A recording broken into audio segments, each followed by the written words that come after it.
Pihak tersangka kasus Subang, Yosef nyatanya tak gentar jelang persidangan.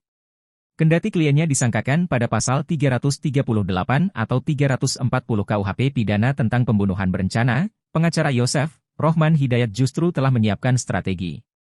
Rencana itu dimiliki Rohman Hidayat setelah tersangka lain kasus pembunuhan Tuti dan Amalia yakni Danu Koar-Koar soal peran Yosef dalam kasus Subang.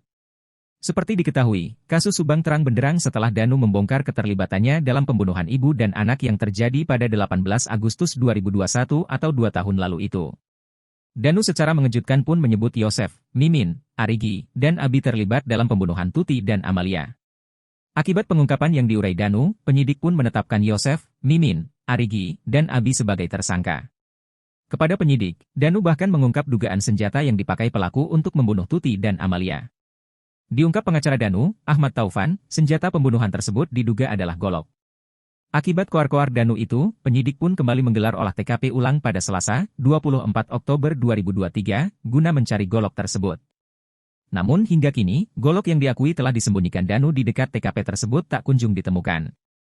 Mengetahui Danu mengurai pernyataan soal senjata pembunuhan Tuti dan Amalia, pengacara Yosef santai.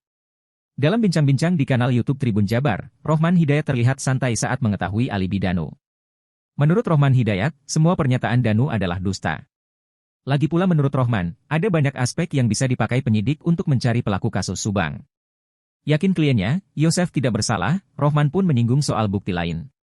Terkait dugaan golok sebagai senjata pembunuhan, Rohman masih tidak setuju. Karenanya Rohman cukup yakin bahwa luka Tuti dan Amalia disinyalir tidak disebabkan oleh golok seperti perkataan Danu. Lebih lanjut, Rohman pun menyoroti aksi penyidik yang menyisir TKP guna menemukan golok seperti kata Danu.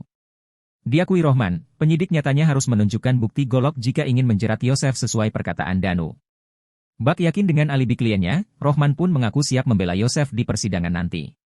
Sebab bukti golok sekalipun tidak bisa serta-merta menunjukkan keterlibatan Yosef dalam kasus Subang.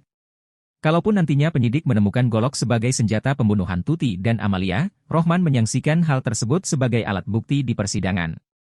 Sebab jika golok itu baru ditemukan setelah 2 tahun kasus Subang beku, Rohman tak yakin kondisinya masih bagus. Download Tribun X sekarang, menghadirkan lokal menjadi Indonesia.